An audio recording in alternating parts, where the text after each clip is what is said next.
What's up, everybody? I am about to head to Kapolei to clean. Yay! It's gonna be a good day. It's already been a good day. It's been an excellent day. I feel great today. How are you guys feeling? Comment, let me know how you're feeling today. Been a super productive day. Got up and worked on my 30-day challenge that I'm doing. Responded to a ton of emails.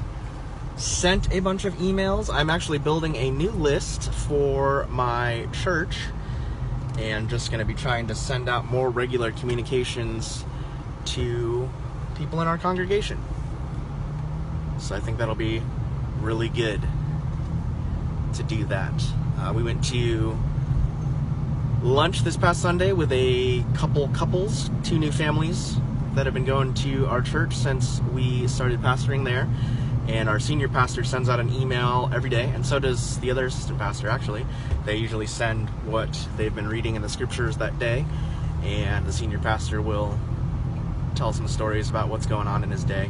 And one of the families just said that they really, really liked that. So I don't think I'm going to do that every day, but I think it would be good for me to communicate more often with my congregation. So that's something that I did today. I pulled a bunch of emails, and I think I might have just incorrectly gone at a 4-way stop, but we won't comment on that anymore.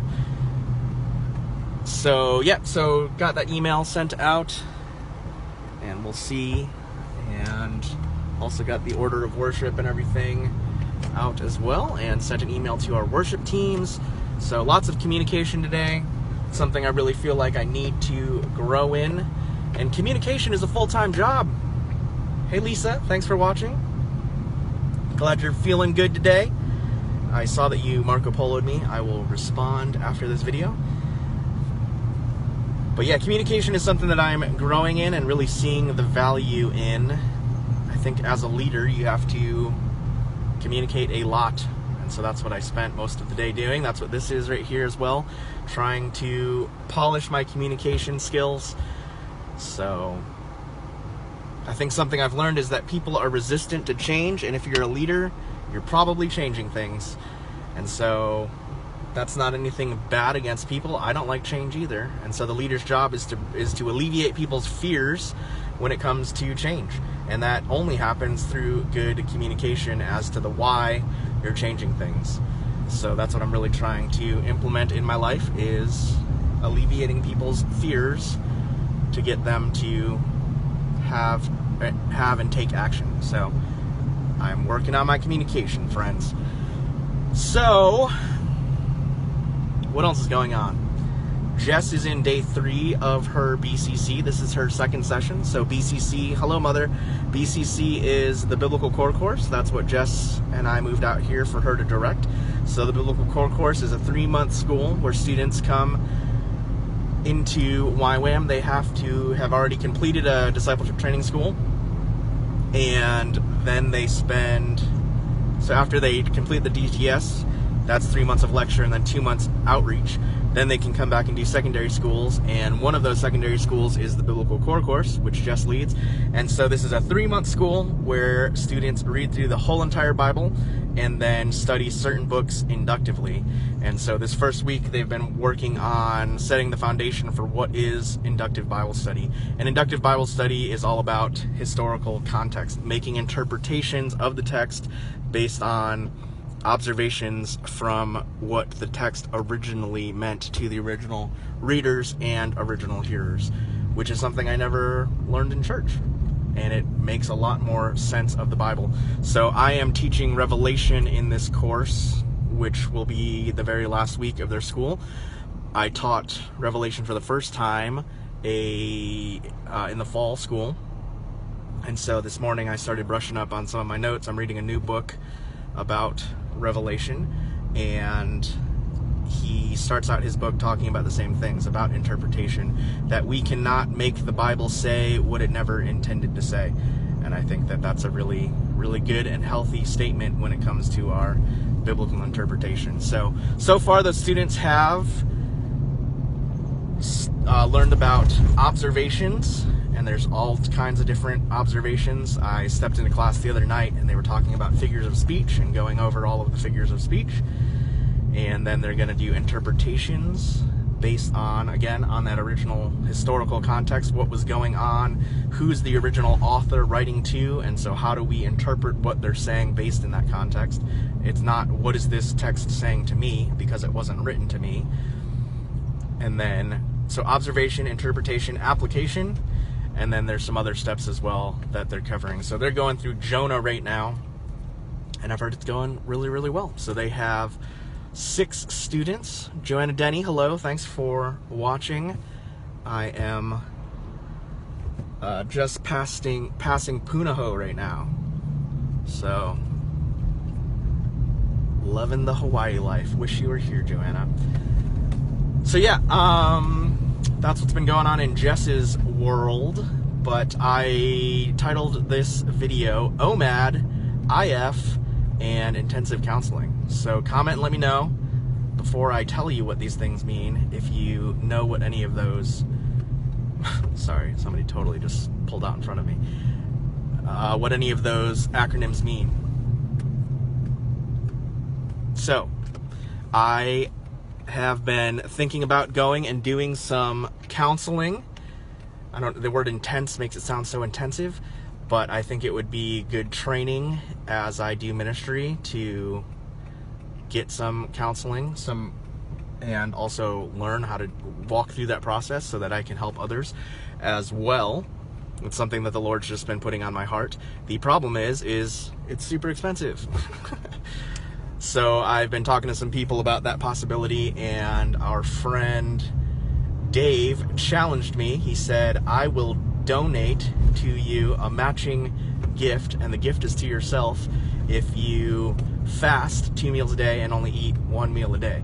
So that's OMAD, which is pretty popular right now. So intermittent fasting also, that's what IF stands for. This is also really popular right now. And here's the whole thing about communication and alleviating people's fears. So the FDA has lied to us, which doesn't surprise me.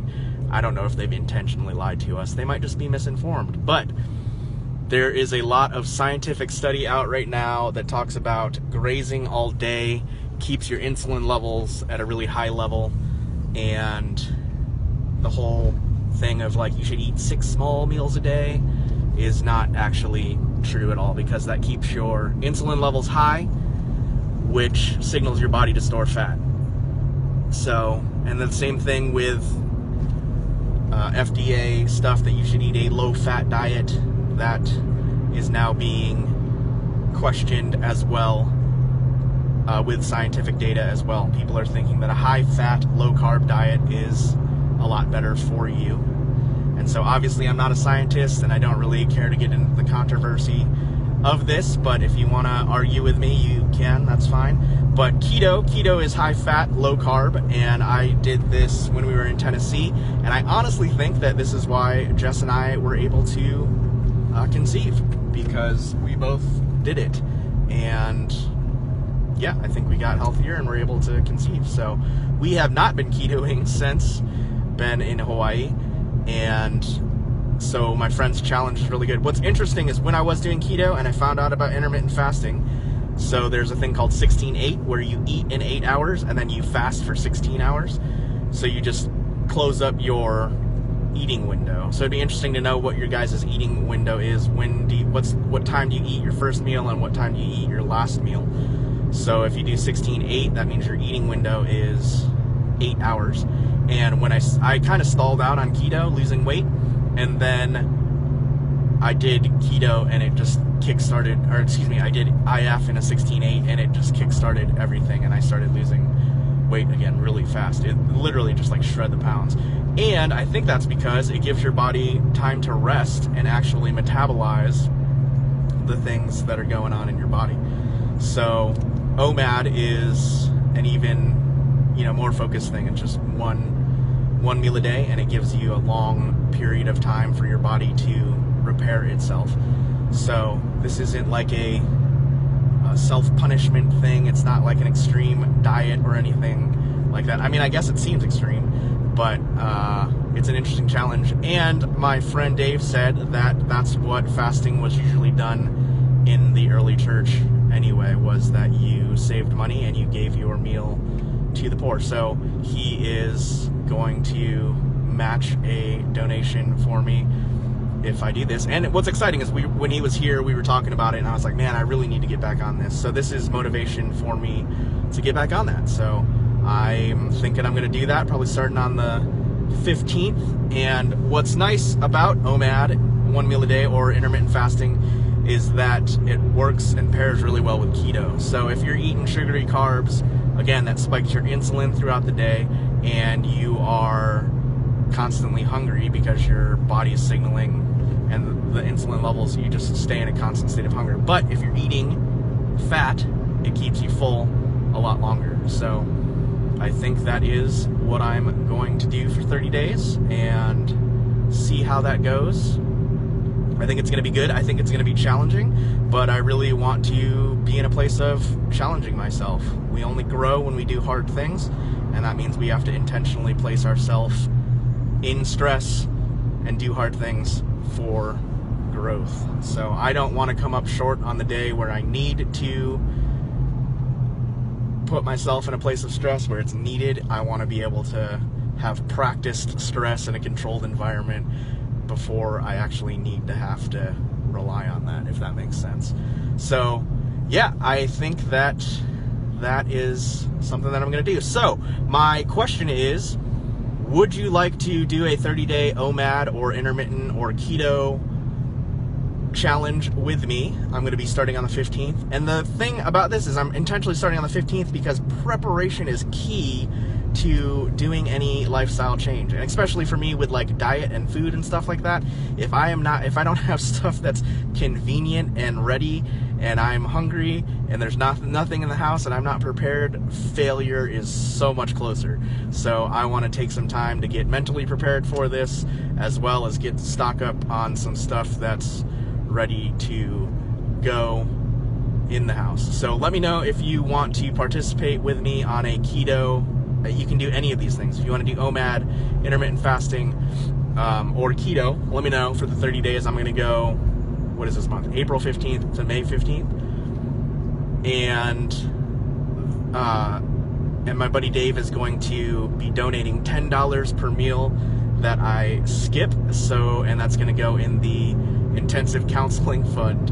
So what's cool is that's 30 days plus $20 a day is $600, which is 10% of what I need for this counseling thing and counseling. Yeah, so that is pretty exciting. So, all right, let me know if you want to participate in that, and I am going to go clean some offices right now. But I gotta drive there first. So thanks to everyone that's saying hi, and have a great day. Bye.